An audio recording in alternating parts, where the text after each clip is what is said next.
Hello everyone, কাতলা মাছ তো আপনারাও অনেকভাবেই খেয়েছেন। আজকে আমি আপনাদের সাথে শেয়ার করব গন্ধরাজ কাতলার রেসিপি।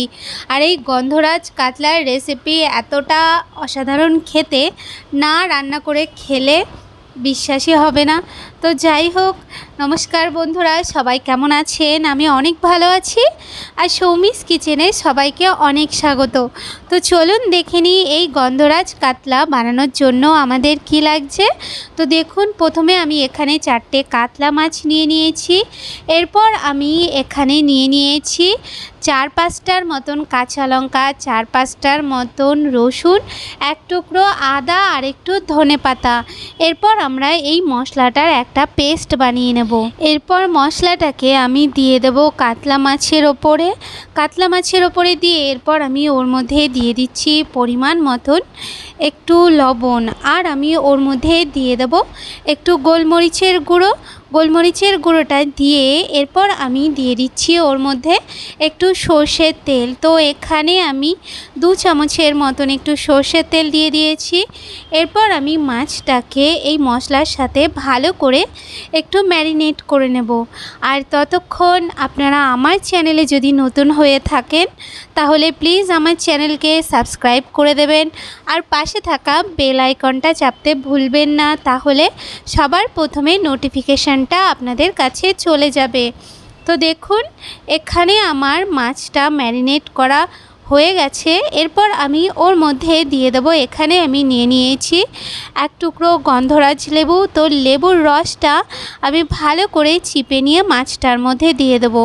মাছটার মধ্যে দিয়ে তারপর আমি আবার মাছটাকে ভালো করে একটু মাখিয়ে নেব।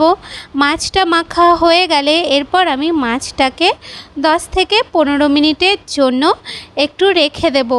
তো 10-15 মিনিট পর আমি এখানে একটা পাত্রর মধ্যে নিয়ে নিয়েছি 150 গ্রামের মতন টক দই। এরপর আমি ওর মধ্যে দিয়ে দেব সামান্য একটু চিনি, মানে হাফ চামচের মতন চিনি।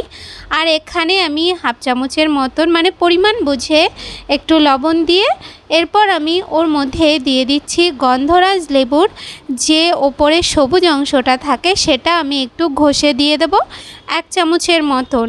এরপর আমি ওর মধ্যে দিয়ে দেব একটু সর্ষের তেল। এখানে আমি 2 থেকে 3 চামচের মতন একটু সর্ষের তেল দিয়ে এরপর আমি দইটাকে ভালো করে একটু মিশিয়ে নেব।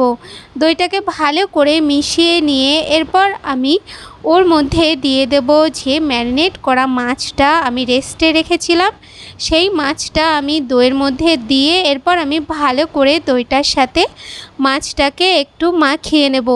মাছটা মাখানো হয়ে গেলে এরপর আমি এখানে নিয়ে নিয়েছি একটা স্টিলের টিফিন বাটি।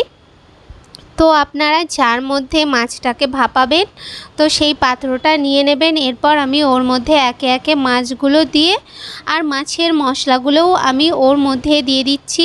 এরপর আমি মাছের উপরে দিয়ে দেবো 3-4টের মতন গন্ধরাজ লেবুর পাতা।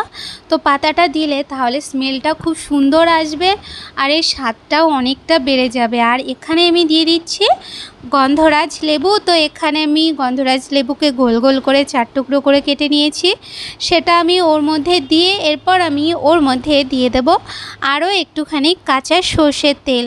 তো সর্ষের তেলটা দিয়ে এরপর আমি ঢাকনাটা আটকিয়ে নিয়ে এরপর আমি গ্যাসের উপরে টিফিন বাটিটা বসিয়ে আমি 10 মিনিটের জন্য আমি ভাপা বসিয়ে দেব। আর এই সময় আমি গ্যাসটাকে মিডিয়াম করে রেখে দেব।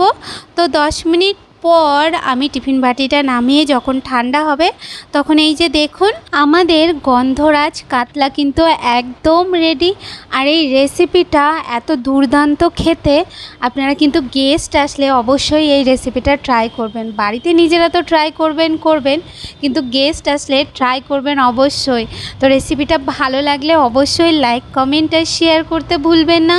সবাই ভালো থাকবেন, দেখা হচ্ছে নতুন রেসিপির সাথে। ধন্যবাদ।